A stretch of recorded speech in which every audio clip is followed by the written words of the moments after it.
Hello friends, welcome to All in One Classes. All in One Classes में आपका बहुत बहुत स्वागत है। फ्रेंड्स, हमारी इस वीडियो में भी हम कैलेंडर टॉपिक को कंटिन्यू करेंगे। जी हाँ, कैलेंडर का पूरा कोर्स हम बहुत ही बारीकी से कर रहे हैं, जिसकी ये 7th वीडियो है। आई होप आपको अच्छे से समझ आ रहा है। फिर भी अगर कोई डाउट हो तो आप मुझसे क्लियर कर सकते हैं। कैलेंडर के कुछ इंपॉर्टेंट पॉइंट्स जो है विद एग्जांपल हम लास्ट कई वीडियो में कर रहे हैं। इस वीडियो में हम उनसे रिलेटेड क्वेश्चंस को सॉल्व करके देखेंगे। तो पूरे कंसंट्रेशन के साथ मुझसे पढ़िए, और अगर आपको मेरी ये वीडियो पसंद आए तो प्लीज़ इसे लाइक, शेयर और कमेंट कीजिए। वीडियो के लगातार नोटिफिकेशन पाने के लिए मेरे channel all in One classes को सब्सक्राइब कीजिए, ताकि आपकी कोई भी अपडेट जो है वो मिस ना हो। तो फ्रेंड्स, अब हम बात करते हैं हमारे कोर्स की। हमारे कोर्स में हमने क्या किया है, हमने लास्ट में क्या किया है, जो इंपॉर्टेंट पॉइंट्स थे, फॉर्मूलाज थे, ट्रिक्स थे, वो हम लास्ट लेसन में कर चुके हैं। तो इनमें हम क्या करेंगे, इनमें हम उन फॉर्मूलाज और उन ट्रिक्स पे क्या है बेस्ड जो क्वेश्चन हमारे होंगे, अलग अलग टाइप के question, MCQs, multiple choice question हम इसमें करके देखेंगे। इसमें हम अलग अलग क्वेश्चंस को एक साथ एक लेसन में लेंगे। हम एक टाइप का क्वेश्चन नहीं करेंगे, कोई एक फॉर्मूला पर्टिकुलर उठा के उसी पे सारे उसको ड्राइव करके हम सारे क्वेश्चन नहीं करेंगे। क्योंकि मेरा मानना है कि अगर हम ऐसे करेंगे तो उस जो फॉर्मूला है उस पर हमारा हाथ बैठ जाएगा, और हम क्या करेंगे, वो फॉर्मूले पे बिना ध्यान दिए हम वो सारे क्वेश्चन निकालते जाएंगे, और मे बी हमारे सारे सही भी हो जाएंगे। फिर हम क्या करेंगे, जब दूसरे क्वेश्चन पे, दूसरे फॉर्मूला पे जाएंगे, उसको जब हम सॉल्व करेंगे और फिर बाद में हम पहले वाला उठाएंगे, तो वो हमें शायद नहीं आ रहा होगा, क्योंकि वो पहले हमने उसको कंटिन्यू किया है तो वो हमारे दिमाग में वही सेट था, हमने सारे क्वेश्चन निकाल लिए, ठीक है। लेकिन हम यहाँ पे क्या करेंगे, हम एक कोई और फॉर्मूला का क्वेश्चन उठाएंगे, फिर दूसरा कोई अदर का उठाएंगे, फिर तीसरा कोई अदर का उठाएंगे, ठीक है। हम यहाँ पे शफल करके इनको करेंगे, ताकि हमारा जो माइंड है वो चारों तरफ से पूरा एक्टिव रहे, कि ये नहीं है कि हमने एक ही एक टाइप के क्वेश्चन किए हैं। अगर हमें एकदम से दूसरे फॉर्मूले का क्वेश्चन करना होगा तो हम उसमें कोई भी टाइम नहीं लेंगे, हम बिल्कुल ईजिली और बिना उसको गलती किए हम इसको सॉल्व कर पाएंगे, ठीक है। तो हमारा एक क्वेश्चन है इसमें कि भारत का प्रथम गणतंत्र दिवस 26 जनवरी 1950 को मनाया गया था। उस दिन सप्ताह का कौन सा वार था? ये क्या पूछ रहा है, 26 जनवरी 1950 का दिन पूछ रहा है हमसे कि वीक में उस दिन कौन सा डे था। यहाँ पे इसने भारत का प्रथम गणतंत्र दिवस मेंशन किया हुआ है, तो यहाँ पे हमें इससे पजल होने वाली बात नहीं है, क्योंकि अगर गणतंत्र दिवस आ गया है तो ये तो है नहीं कि इसमें कोई अलग फॉर्मूला लगेगा। हमें हमारी डेट पे कंसंट्रेट करना है, ठीक है।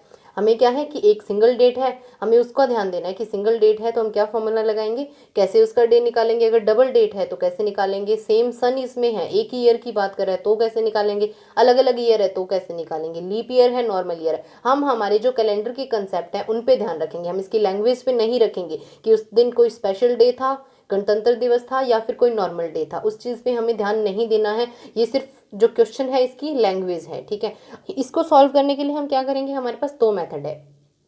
एक तो हमारे पास इसकी है शॉर्टकट ट्रिक कि हम इसमें डायरेक्ट लगाएंगे कोई फॉर्मूला, वैसे निकालेंगे। और दूसरा हमारे पास है कि हम जो सारे 1950 तक जितने भी ओड डेज हमने निकाले हैं उसके हिसाब से हम कंप्लीट इसको सॉल्व करके इसका आंसर निकालेंगे। मेरा मानना है कि हम अगर हमारे पास दो दो ऑप्शन अगर हमारे पास अवेलेबल है तो हम दोनों लेकर चलेंगे, एक नहीं कि ये हमारे पास शॉर्ट ट्रिक है हम तो हम लॉन्ग वाला मेथड क्यों करें, नहीं। मेरा मानना है कि हम दोनों मेथड करेंगे। एक टाइम ऐसा हो कि अगर हम ट्रिक भूल भी जाएं तो हमें, अगर हमारा लॉन्ग वाला मेथड याद है तो हम क्वेश्चन को सॉल्व तो कर पाएंगे।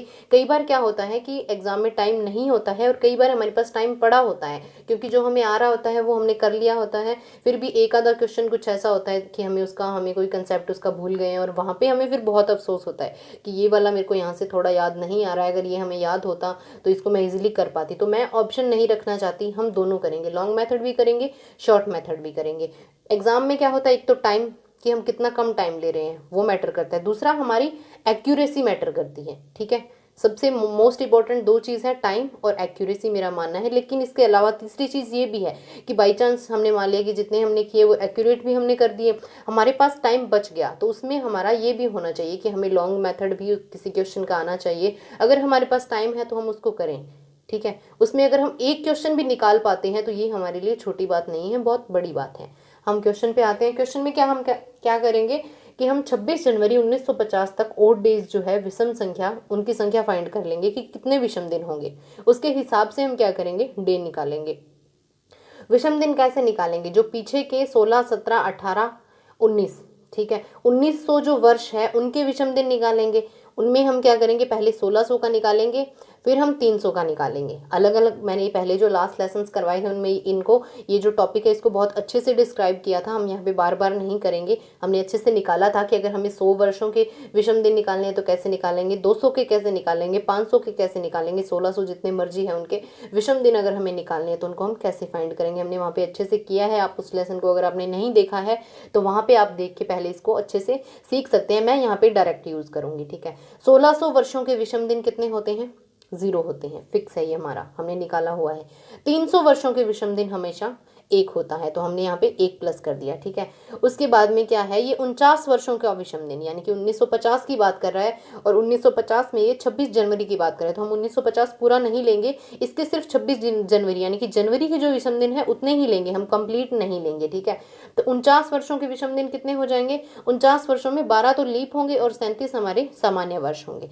लीप वर्ष में कितने विषम दिन होते हैं? एक वर्ष में 2, तो 12 वाले को हम क्या करेंगे? मल्टीप्लाई कर देंगे 2 से, और जो 37 है इसको सिंगल हम प्लस कर देंगे। और फिर जनवरी 1950 के 26 दिन में विषम दिन कितने होंगे? हम क्या करेंगे, जनवरी में 31 डेज होते हैं, तो उनमें से जब हम 26 को एक साइड करेंगे, माइनस करेंगे, तो हमारे पास क्या बचेगा? 5। हमारे पास पूरी इक्वेशन बन गई है। यहाँ पे 0 + 1 प्लस हम ब्रैकेट में इसको सॉल्व करेंगे, 12 × 2 + 37, फिर इसके बाद में हम इसको 5 से प्लस कर देंगे, तो ये हमारा 67 डेज हमारा आंसर होगा, ठीक है। ये तो हमारे पास दिन में आ गया। अगर दिन में हमारे पास ज़्यादा में आ रहा है ऐसे, तो हम उसको क्या करेंगे, पहले वीक में कन्वर्ट करेंगे, विषम दिन निकालेंगे, उनको वीक में कन्वर्ट करेंगे। अगर ये 7 से कम आ रहा है तो हम इसको डायरेक्ट लिख देंगे कि अगर 6 दिन आ रहा है तो हमारा आंसर क्या होगा? 6 दिन पे हमारा आंसर शनिवार होगा। लेकिन अगर जहाँ पे ये 7 आ रहा है, 7 आ रहा है तो वो पूरा हमारा वीक बन गया है, पूरा वीक बन गया है, तो वहाँ पे हम उसकी बात नहीं करेंगे, ठीक है। जहाँ पे 7 आएगी पहले हम कंप्लीट वीक बनाएंगे, जो डेज बचेंगे पीछे उन पे हम बात करेंगे, उन पे हमारा आंसर होगा। तो 67 पे जब हमने वीक बनाए तो हमारा क्या मिला है हमें? 9 वीक्स + 4 डेज, 9 सप्ताह + 4 दिन हमें मिल गए। तो हम क्या करेंगे, 9 सप्ताह को साइड करेंगे, अब 4 दिन पे बात करेंगे, तो हमारे पास क्या है? 4 विषम दिन है। 4 विषम दिन मतलब ये भी हमने पहले लास्ट लेसन में किया हुआ है कि 0 मतलब रविवार, 1 मतलब सोमवार, 2 मतलब मंगलवार, 3 मतलब बुधवार और 4 मतलब गुरुवार। यानी कि यहाँ पे हमारा आंसर 4 आया है, तो हमारा क्या वार होगा? 26 जनवरी 1950 को गुरुवार होगा। ये तो हमने विषम दिन निकाल के हमने फाइंड कर लिया। अब हम क्या करेंगे? अब हम इसको बिल्कुल इजीली करेंगे। यहाँ पे हम कैसे करेंगे? 49 ये हमने दिया है, ये हमारा यहाँ पे फॉर्मूला होता है कि अगर हमें एक ही डेट दी गई है, ठीक है, एक सिंगल डेट दी गई है विद सन, तो उसका हम डे कैसे निकालेंगे? हमारा जो गत वर्ष वाला हमने फॉर्मूला किया है वो हम यहाँ पे अप्लाई करेंगे, ठीक है। लास्ट लेसन में हमने गत वर्ष वाला जो फॉर्मूला किया है कि गत वर्ष प्लस भागफल प्लस कोड, वो वाला फॉर्मूला हम यहाँ पे अप्लाई करेंगे। तो गत वर्ष क्या होगा? पहले वाला वार 1950, उसकी 2 डिजिट यानी कि 49 हमने लिख दिया। फिर हम क्या करेंगे? हम 49 को 4 से डिवाइड करेंगे, 4 से डिवाइड करेंगे तो ये 12 पे जाएगा, यानी कि भागफल हमने लिख दिया। फिर हम क्या लिखेंगे? कोड। कोड हमारा क्या होता है? 2000 से 2000 बाद वालों का जितना भी होगा उनका हमारा 0 होता है, लेकिन 1900 वाली जो लाइन है उसका कोड हमारा 1 होता है। और उसके बाद में हम दिन लिखेंगे। दिन कितने हैं? यहाँ पे तो हमारे पास 26 ही है, सिर्फ जनवरी की बात कर रहे हैं तो यहाँ पे 26 लगा दिया। अगर आगे कोई और बात कर रहा होता है, यानी कि फरवरी को ये साथ में लेता या मार्च को लेता, तो उनको हम प्लस करते जाते। इसको हम 7 से डिवाइड कर देंगे, ठीक है। डिवाइड करेंगे तो ये हमारा 88/7 आ गया। इसको जब हम वीक्स बनाएंगे तो ये हमारे पास 12 वीक्स और 4 डेज बच गया, ठीक है। यहाँ पे हमारे 12 सप्ताह और 4 दिन आ गया, बचा तो लास्ट में वही 4 दिन। 4 दिन मतलब हफ्ते का चौथा दिन। आंसर हमारा गुरुवार। ये वाला भी बहुत इजी है, ये वाला भी इतना हार्ड नहीं है, ये थोड़ा लेंदी पड़ जाता है, ठीक है। ये बिल्कुल इजी है। इसमें हमने डायरेक्ट फॉर्मूला अप्लाई किया है वो गत वर्ष वाला, कि गत वर्ष के 2 डिजिट, लास्ट 2 ये डिजिट्स जो है इसमें, ठीक है। और फिर 12 हमारा क्या हो गया? उसका भागफल हो गया। 1 हमारा कोड है और 26 हमारे दिन है, इसको हम 7 से डिवाइड करेंगे, ठीक है। इसका हमारा आंसर है गुरुवार। अब नेक्स्ट हम एग्जाम्पल लेते हैं। नेक्स्ट एग्जाम्पल हमारे पास है कि 5 मार्च 1999 को शुक्रवार था, तो 5 मार्च 2000 को कौन सा दिन होगा, ठीक है। तो इसका मतलब क्या है? 5 मार्च 1999 को शुक्रवार था और वही सेम डेट है, तो इस टाइप का जो होता है इसमें क्या होता है? सेम होगा। सेम कैसे होगा? हम इसको निकाल रहे हैं। 5 मार्च 1999 का दिन शुक्रवार है, ठीक है, हमारे पास है 5 मार्च 1999 को शुक्रवार है, तो 5 मार्च 2000 को पूछ रहा है। तो क्या करेंगे, सामान्यतः जब एक वर्ष का अंतर होता है तो एक दिन कम या ज़्यादा हो जाता है। यहाँ पे 2000 जो है वो लीप वर्ष है, इसलिए क्या हो जाएगा, 2 दिन बढ़ जाएंगे, यानी कि शुक्रवार से 2 दिन आगे, शुक्रवार से 2 दिन आगे यानी कि शनिवार हमारा आंसर हो जाएगा। ये हमारी फिक्स ट्रिक थी, फिक्स हमारी लाइन थी, इससे हमने इसका आंसर निकाला है, ठीक है। नेक्स्ट हमारे पास एग्जांपल है कि 5 जून 2007 को मंगलवार था, तो 5 जून 2006 को कौन सा वार था। 5 जून 2007 को मंगलवार था, तो 5 जून 2006 का पूछ रहा है, यानी कि पहले में क्या था, पहले वाला गिवन था, बाद वाला पूछा था। यहाँ पे ये 2007 का गिवन है, 6 का पूछ रहा है, तो यहाँ पे हम क्या करेंगे, 2006 क्या है, एक सामान्य वर्ष है, इसके विषम दिन कितने होंगे, एक ही होंगे, तो 5 जून 2006 का जो दिन है वो 5 जून 2007 के दिन से एक दिन पहले होगा।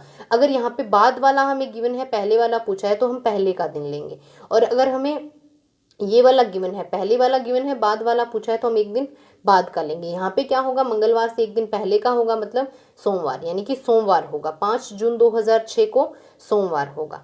नेक्स्ट क्वेश्चन हमारे पास है कि पी सप्ताह तथा क्यू दिनों में कुल कितने दिन होते हैं। ये हमारी इक्वेशन टाइप क्वेश्चन है, ऐसे भी क्वेश्चन आ जाते हैं कि दिन पी, सप्ताह पी दे रखे हैं, दिन क्यू दे रखे हैं, तो इनमें टोटल डेज पूछे हैं। तो हमारे पास क्या है, पी सप्ताह है और क्यू दिन है।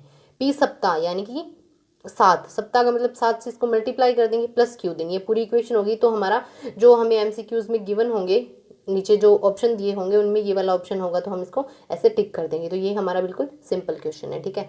नेक्स्ट क्वेश्चन हम देखते हैं। नेक्स्ट क्वेश्चन हमारे पास है कि मार्च 2011 में किस किस दिन मंगलवार था। ये हमसे पूछ रहा है कि मार्च 2011 में कौन सा दिन ऐसा था जिस दिन मंगलवार था। मैंने आपको बोला था कि हम अलग अलग टाइप के क्वेश्चन करेंगे, सारे जो क्वेश्चन है वो हमारे अलग अलग टाइप के हैं। तो पहले इसने मार्च 2011 की बात की है, तो सबसे पहला हमारा क्या काम होगा, 1 मार्च 2011 का जो है हम दिन ज्ञात करेंगे, ठीक है। 1 मार्च 2011 का दिन ज्ञात करना है, मतलब हमें हमारी डेट मिल गई है, डेट मिल गई है, तो हम क्या करेंगे, हमारा इजीली उसका आंसर निकाल लेंगे, ठीक है। यहाँ पे हमें डेट मिल गई है, तो हम इसको इजीली अपना जो लॉन्ग मेथड है उससे भी कर सकते हैं, और हमारा जो शॉर्ट मेथड मैंने आपको जो गत वर्ष वाला बताया था वो भी निकाल सकते हैं। यानी कि हम 1 मार्च 2011 का दिन ज्ञात कर लेंगे। दिन ज्ञात करने के बाद हम क्या करेंगे, जो हमें जिस टाइप से क्वेश्चन में पूछा है उस टाइप से हम उसको थोड़ा शफल करके इसका आंसर दे देंगे। तो पहले हम 1 मार्च 2011 का दिन ज्ञात करेंगे। यहाँ पे 2011, पहले हम 1600 300 का ले रहे थे, यहाँ पे हम 2000 वाले की बात करें, तो क्या करेंगे, 2000 वर्षों में विषम दिन कितने होते हैं, 0। हमेशा जो लीप सेंचुरी होती है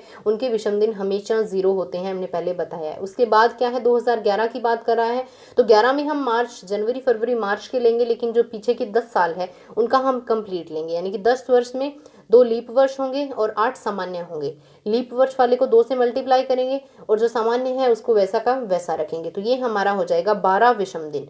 अब 12 विषम दिन है तो इसके वीक बनाएंगे, वीक क्या हो जाएंगे, हमारा एक वीक है और 5 डेज एक्स्ट्रा है, यानी कि ओड डेज की संख्या यहाँ पे 5 है, 5 विषम दिन है। 5 विषम दिन ये हो गए, 2000 में विषम दिन 0 हो गए। अब हम क्या करेंगे, जो 2011 के है जनवरी, फरवरी, मार्च, उनके दिन निकालेंगे। तो जनवरी के 31 है, फरवरी के 28 है, क्योंकि 2011 नॉर्मल ईयर है।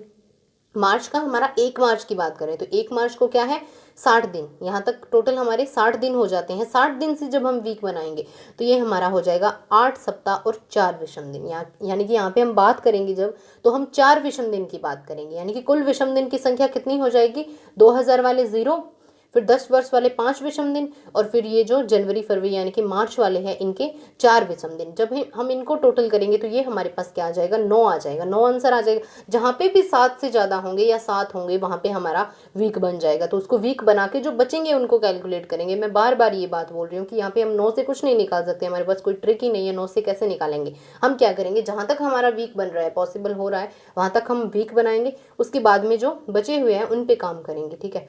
9 से हम कितना वीक बनाएंगे, हमारा 1 वीक बनेगा, पीछे कितने लेफ्ट होंगे, 2 डेज, ठीक है। 2 विषम दिन हमारे पास बच गए, यानी कि टोटल यहाँ पे 2 विषम दिन बच गए। जब हमने सारे विषम दिन की कैलकुलेशन की, कुल विषम दिन की संख्या, और उनको जब हमने वीक्स बना के लास्ट में बिल्कुल हमारा जो निचोड़ बचा है वो क्या है, 2 विषम दिन, यानी कि इस 2 पे हम हमारा आंसर कैलकुलेट करेंगे। ये कैसे होगा, 1 मार्च 2011 को मंगलवार था, ये हमारा मिल गया। इसने बोला है मार्च 2011 में किस किस दिन मंगलवार था, तो ये 2 मिला है, मतलब 1 को संडे, 2 को मंडे, यानी कि ये हमारे 1 तारीख को ही मंगलवार आ गया है। अगर ये 1 तारीख को कोई और वार आता, यहाँ पे अगर 3 आता, ठीक है।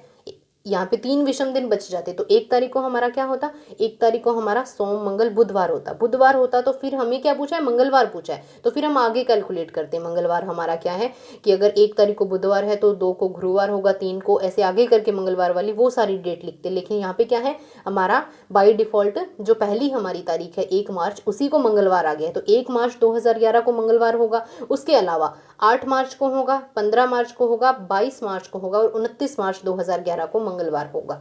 यही इसने पूछा है कि मार्च 2011 में किस किस दिन मंगलवार होगा। हमने यहाँ पे फाइंड कर लिया कि 1, 8, 15, 22 और 29 तारीख को हमारा मंगलवार होगा। ठीक है, बाकी के जो एमसीक्यूज है उनको हम जो आगे के लेसन है उनमें कंटिन्यू करेंगे। अभी के लिए थैंक यू।